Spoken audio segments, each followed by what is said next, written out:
How long shall I face those lies within you? Oh, Jerusalem,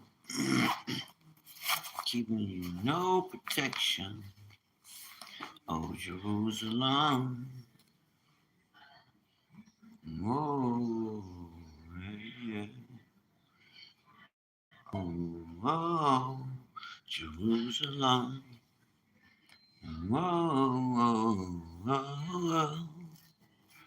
Oh man, that's my song. That's by Lauren Hill. That's on that MTV Unplugged 2.0. Izzo. And trust me, it takes you right out the stratosphere. Listen to the words. You can plug right into the Bible. It's gonna take you to the fifth dimension. Flying out of here. What's up? What's up? What's up? Chosen of the Most High Yahuwah. You're chosen because you're divinely chosen to serve in the kingdom. Many are called, but few have been chosen. The few happens to be that family that nobody wants to take credit for.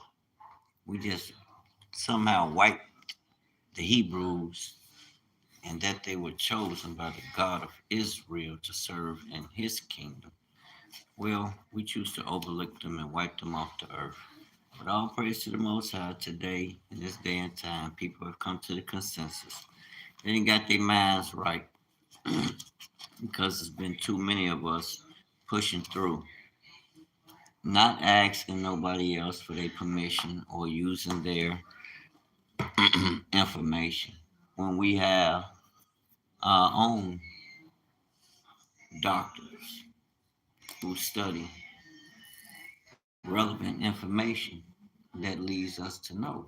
But I'm here to tell you, you don't need all that. The Hebrew Israelite people don't need all that based on the fact that the foundation for all that is coming from the Most High and His word that was spoken. And when you go over that word and you look up the words in the Hebrew, you got to elevate to the fifth dimension. You can't stay on the third dimension because here you're gonna run across a lot of religion and doctrines and this and that. You ain't gonna you want the truth. You need the truth and straight truth, nothing but the truth. I'm sitting here with my from Babylon Timbuktu by the great Dr. Rudolph R. Winsor. I said he's a doctor because he surgically put that thing together, put his game plan together, you know, armed himself very well. And what came out of this book has changed a lot of men and women, changed their hearts and minds in the right direction to a history, which when we go in the Bible, the Most High is speaking directly to his people, to this people, and he's letting you know this is your instruction manual. But since the time of Adam rejected that rulership and dominion, meaning he rejected the Father and the Spirit that he had put in us. We didn't need Bible study or Sunday school or Shabbat. Nothing. New moons, festivals, we didn't need nothing. We had the power of the governor, the ruler of heaven, which is the Spirit of the Father. The Spirit is the Father. Once we take note of that, and when we think about the Ruach HaKodesh, which is the Holy Spirit, we think about the Father. Why all I want to do is talk about this subject? Let me go to the book of Job, Job 8 and 8. This is the instructions, family. If you need instructions on how to deal with anything in life, where you want the security of knowing the information that you're getting is really going to help you. It's not there to tear you down or take you through all these uh, loops, jumping all these hurdles and loops. No, you can go straight, plug straight in yourself. But it's going to require a lot of reading. Yes, you're going to need to do a lot of external reading. Like you can follow genetic patterns. You can follow movements of nation groups through genetic patterns. Like we can trace the Negro. I know of a surety now that I think about that, and I studied this information that Dr. Nathaniel Jensen, the study of humanity through the Bible. Let me look him up here, where he took it through a biblical lens and traced it through DNA patterns, which shows you DNA groups, nation groups, and where they were moving during specific times, where they were located, and where they were moving. You know, where they were located and when they were moving. And you can basically look at the time period of the Bible and look at those things that are coinciding, and you'll see what was happening to a people.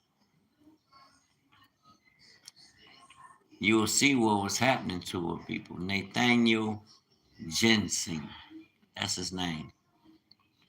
He's I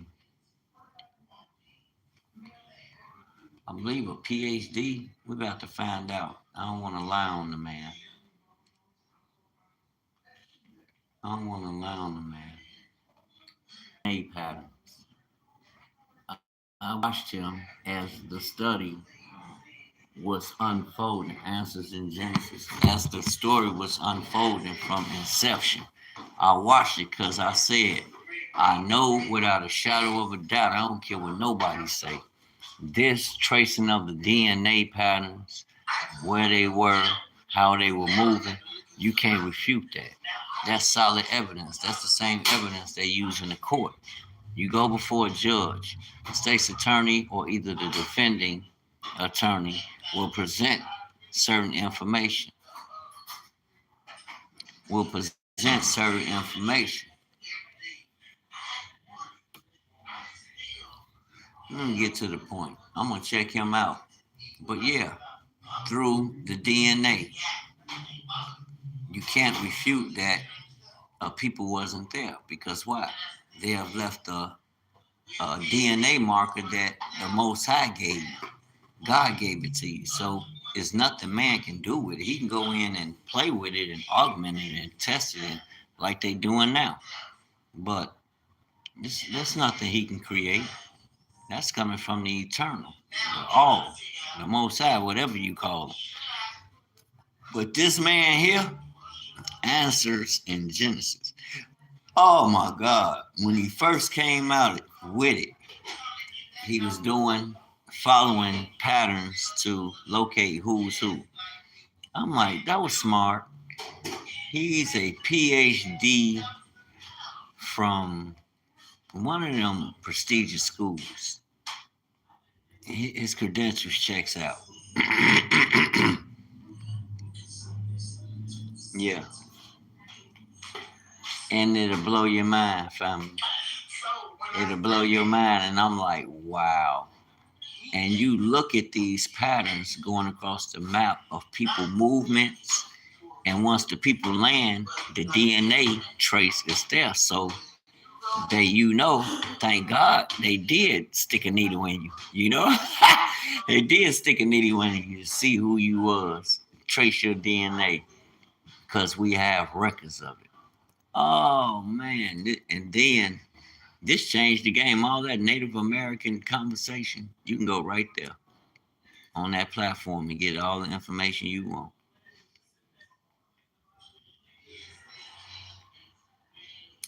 Answers in the Bible. He even talked about us. We could see when the Turks first came into Africa, all that. I was like, wow, you could see when E1B1A, Niger Congo movement. E1B1A, we know those are the Niger Congo people because we see the movement through traces, they DNA traces tracking. We see the movement of them, and it pointed to us. those who were scattered from that nation. That's why I don't listen to people. They be talking about, oh, we ain't from Africa. Man, shut up.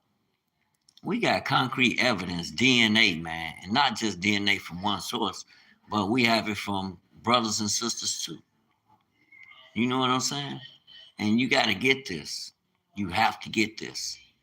It'll blow your mind. I ain't stuck on no America because I'm way past that. Mayans at the first Thanksgiving, they had names tracing the history of Northern America, of North America.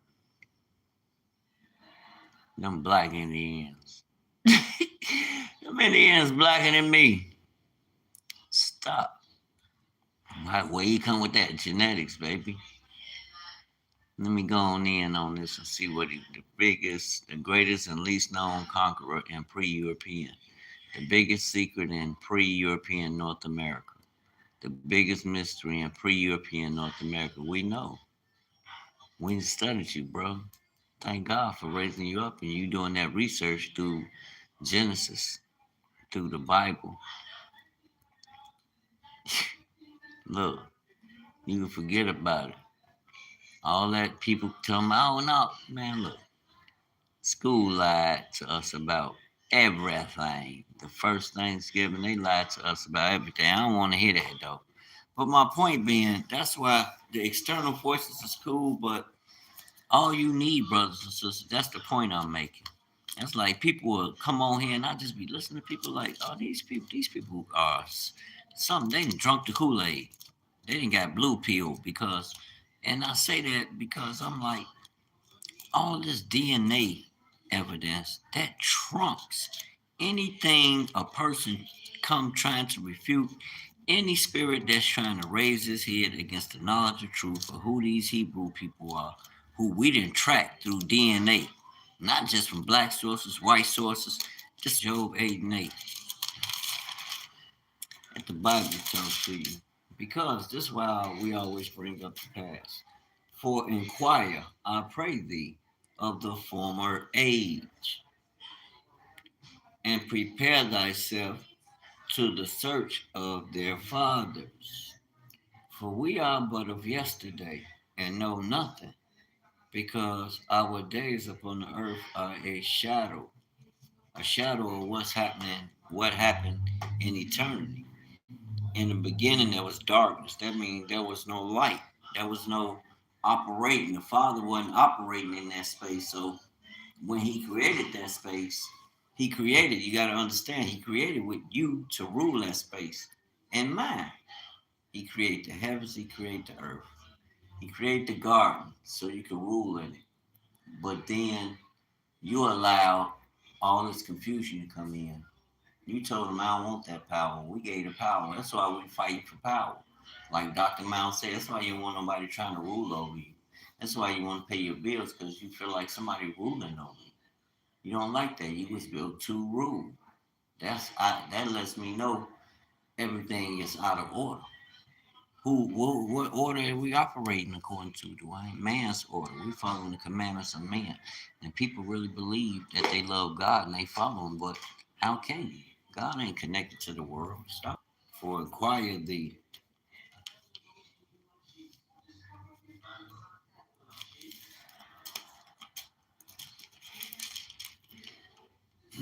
For inquire, I pray thee, of the former age, and prepare thyself to search of research what I say. But yeah, that Nathaniel Jensen changed the game. They now, mind you, I know they probably had it in their mind, but they didn't go at it like from our perspective. Our perspective is to unravel this mystery of who God's people are based on what we read, while most Christians confuse the Israel in the Bible and modern day Israel. Oh yeah, it's a lot of that, bro. Rabbi reveals Jews' identity stolen in Israel as fake nation 5 days ago. See, I ain't gonna touch that now. Let me say that they'll shut my video down. Oh, sis, Israel, the Bible. This is a black woman.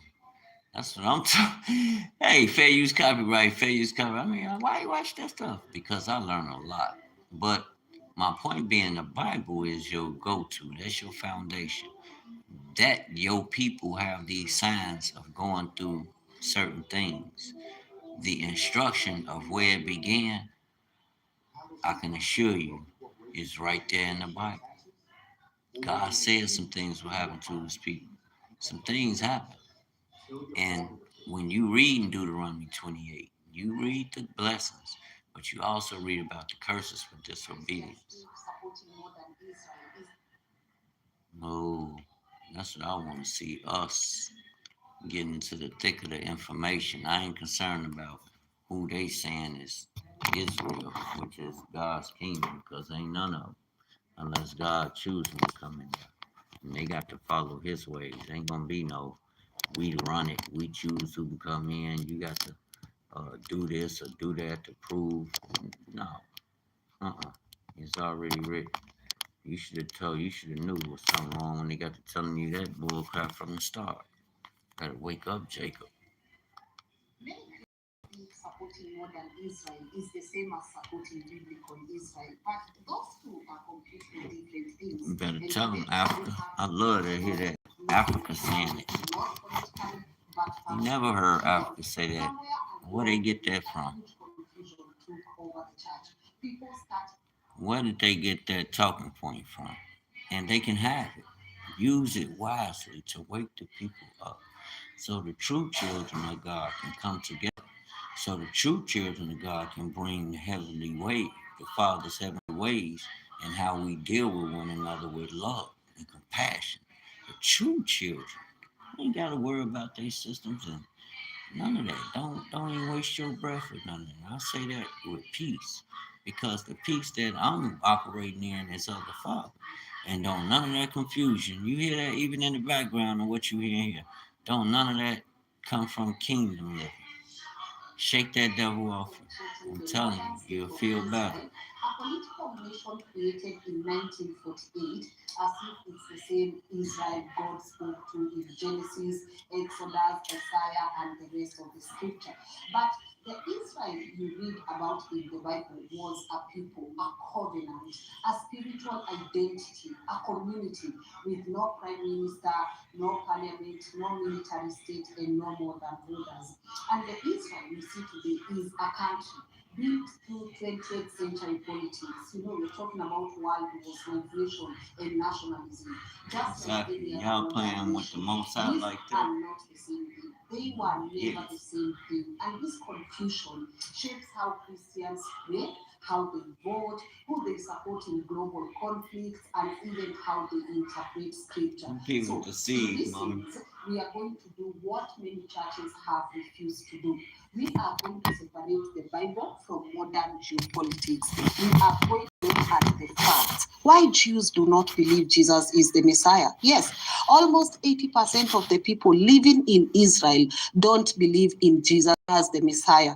And we're also going to take a look at how biblical Israel became a scattered people with no land or kingdom, why the early Zionist movement once considered building Israel, the state here in Uganda. Yes, they wanted Israel to be in Uganda, and how today's conflict with Palestine began. And we're also going to take a closer look on why millions of Christians, especially in Africa, Family. The last interruption. You can't stop the awakening. Africa got it. Do you hear that? That's Africa. That sound like America. It's on. We took the kingdom, family. They took the tour about it. Africa are now standing with the Palestinian people, not because they hate Israel, but because they finally understand the difference between the Israel of scripture and the Israel of politics. But before we get to all that, we must first clean up the foundation. What did the Bible mean when it said Israel? Who were these people? And how did their identity transform over thousands of years? All right, let's start right here with the truth, okay? Not the confusion.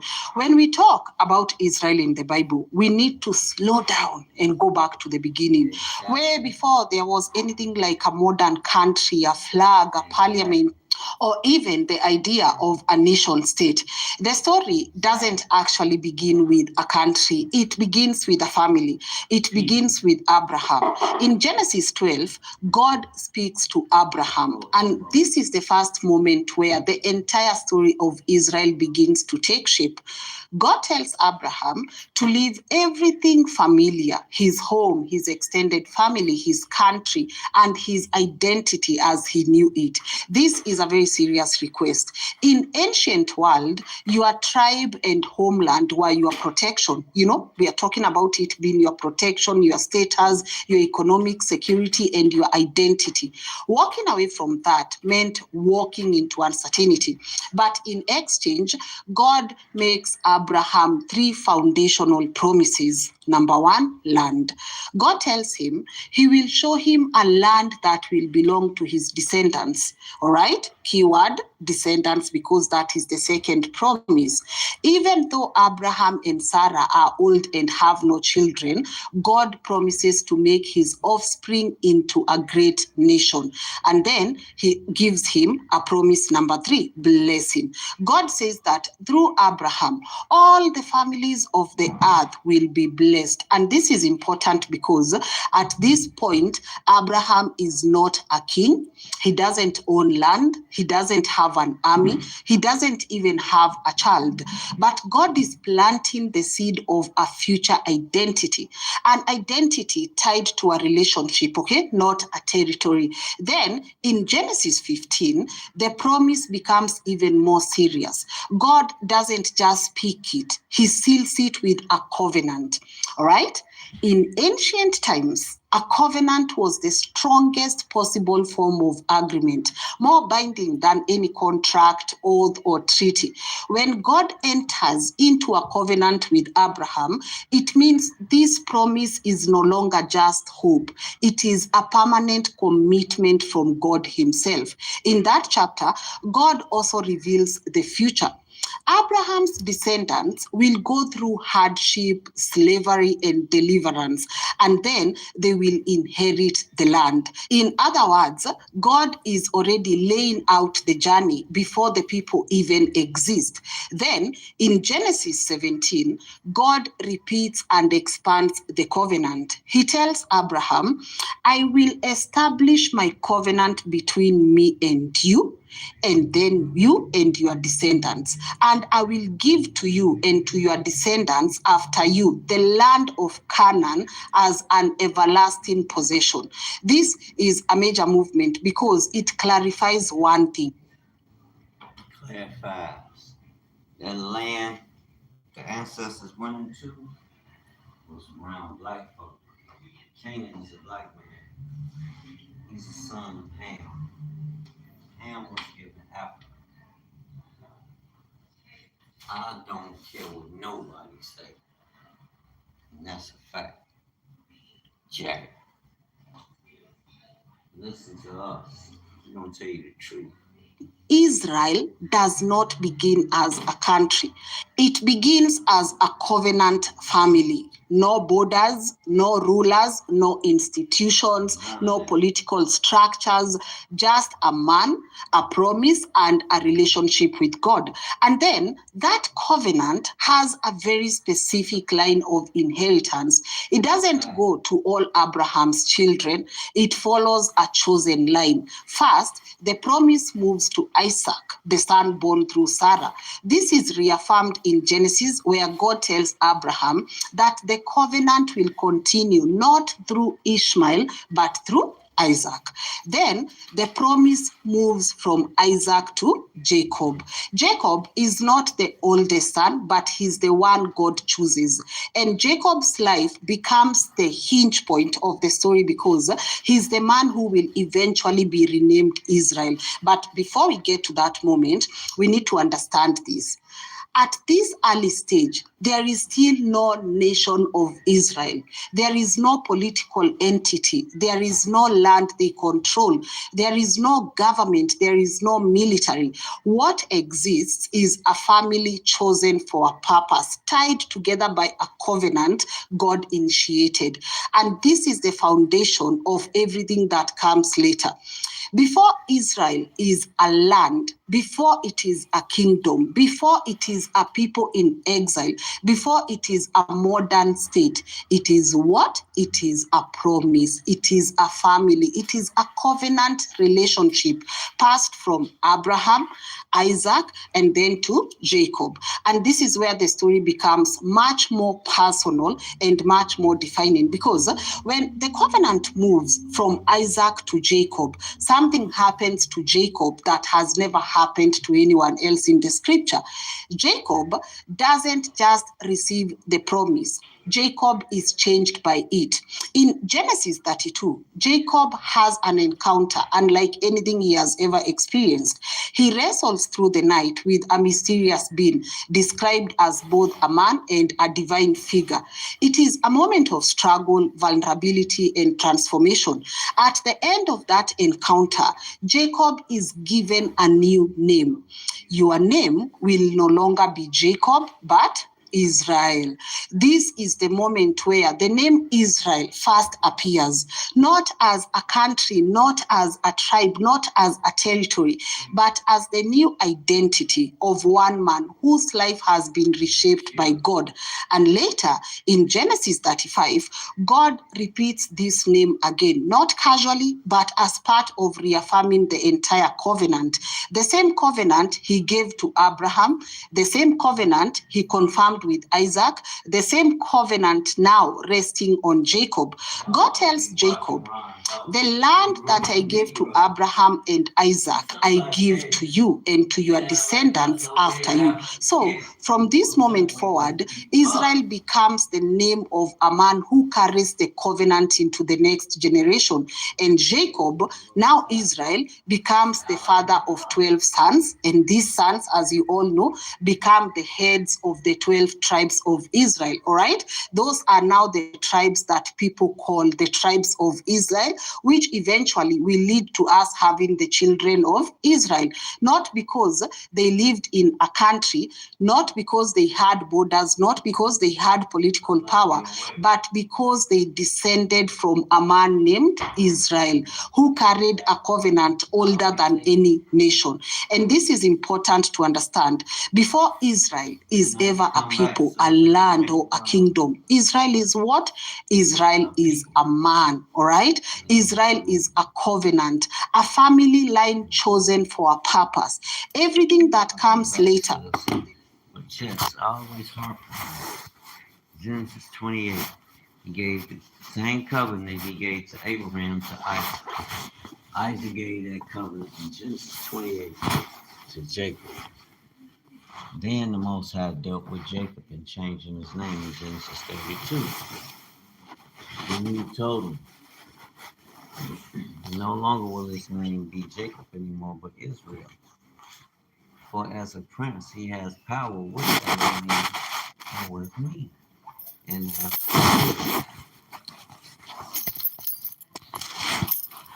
that is a covenant between God and the people. Don't have nothing to do with the fact that others can come in on the covenant, but the fact of the matter is, you're talking about a covenant between the Most High and His people. I'll be back. And with that, shalom.